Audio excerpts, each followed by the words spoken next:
everyone always says, like, how come you're able to do, like last year you did 5 cars. Was that last year or the year before? Yeah. 4 and then 5 last year. Yeah. And they're struggling to finish 1 car, let alone 5 done. Yeah.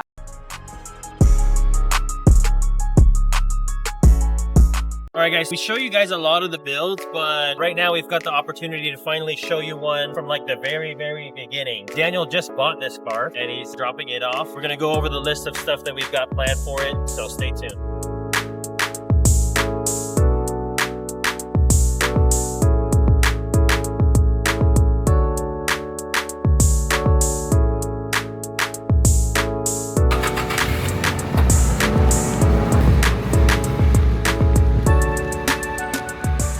All right, so one of the biggest things that's going to be happening on this car is this thing's coming out. And you guys comment down below what you think is going to be going into it. You know, a few hints, it's us, Daniel Song. What do you guys think is going to be going into this thing?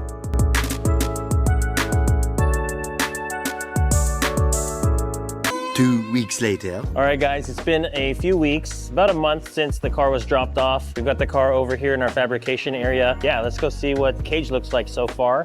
And then we're also gonna be talking about the air jack system.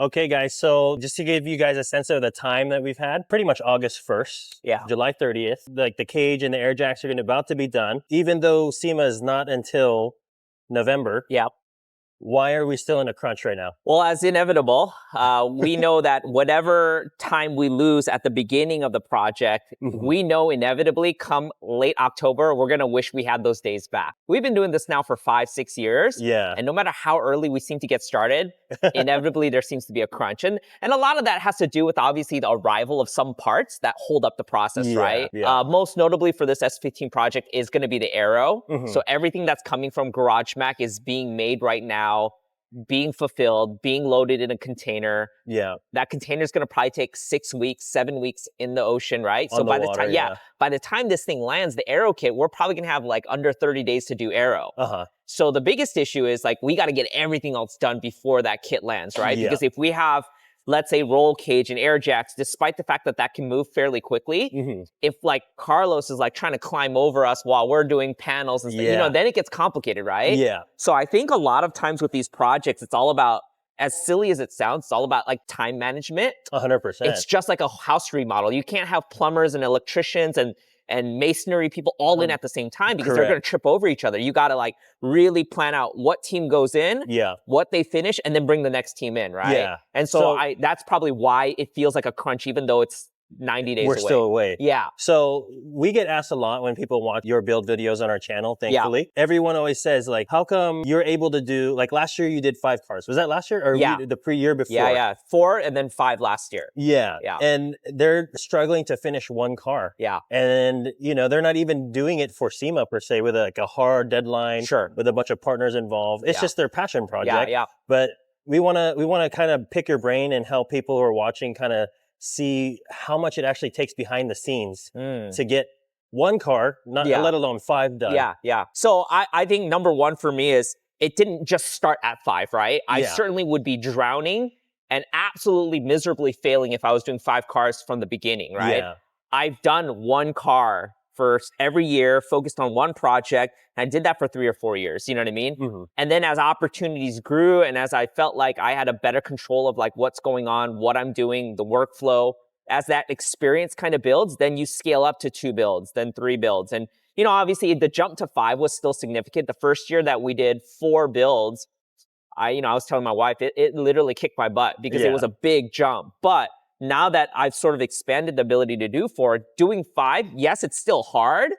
But there are certain things that you could do to kind of make the process efficient, right? So if you can learn from 1 project and how to manage the time, how to manage sort of the plan for the build, doing 5 is just, you know, 5 times that. Well, I don't want to say it's 5 times the effort. It might be 3.5 times the effort. True. But there's an efficiency, right? So you have a lot of partners like such as yourself. I have brands like Toyo, like Yokohama, Raised Wheels, like Toyo Tires, like brands that like I work with across all 5 builds. Yeah. So it makes it easy, right? It's one person, one shop, but the conversation might extend to 4 projects, right? Here's project A, B, C, D. Yeah. And because it's one vendor, they kind of know what's kind of going on. You know what I mean? Correct. Yeah. Another thing that I think people don't see in our videos, or following you on Instagram or following us, is Daniel was talking to me about these projects months in advance. Yeah. So the idea is already in your head. Yeah. Probably during SEMA of last year. Yeah. You know, walking around like, oh, I like that. Let's do that or something like that. Yeah. But it takes a lot of mental planning before you even take the first step. So there's months of time that you guys don't see that's already gone into thinking and planning it out in order to make it happen.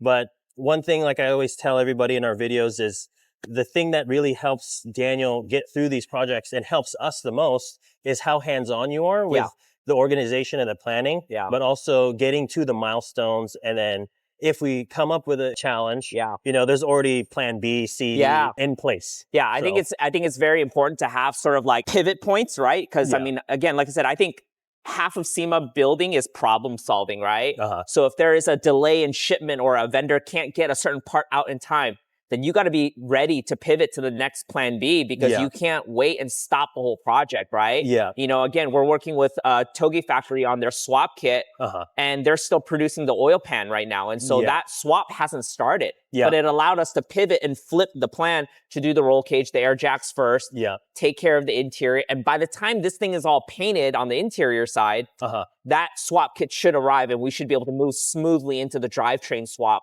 You know what I mean? So I think having those things, be able to plan it, know what's kind of going on, that's really important. For sure. So another question we get asked is, do you enjoy the building part of it more, or having the car, enjoying the car after it's all done? The building part. The building part. Yeah, awesome. I mean, the way I try to like make it similar to is, you know, like building a Lego set, right? You go to the store, you buy this cool Lego set, you bring it home, and really 90% of the joy is building the Lego set, right? Like, I don't think there's many people that finish it, put it on their shelf, and walk by and go, wow, I'm having just as much fun looking at the Lego as I did building the Lego. It is 2 different things. Now, I'm sure there's a percentage of people that like to see their display of their work. For sure. And of course, I enjoy seeing the completed product, and that's why mentally for me, this is like sort of a sickness, because we go through this, we build the cars, we show it at SEMA. And people are enjoying it, but I'm already mentally moving on. Like, what do I want to do next year? Like, what chassis do I want to build? Do I like this new chassis? Do I like that? Do I see new ideas for the next project? So I'm already looking at the next stuff because now it's done. You know what I mean? So for sure. And I think that's what helps a lot of us, you know, stay motivated to be part of your projects, because every single one has gone smoothly, you know, and it helps build your relationships with companies and partners to grow your network and be able to work with new parts that are coming out, you know, and stuff like that. So thank you again. It's always great working with you. Absolutely. Likewise. We can't wait to see what's going on with the rest of this build. Again, we're teasing what the swap's going to be. You guys got a little bit of hints. Toge Factory. There's an oil pan involved. People can kind of piece it together, but not everything yet. All right, guys. So stay tuned. We've got a lot more to do on this project. Can't wait to see it come out.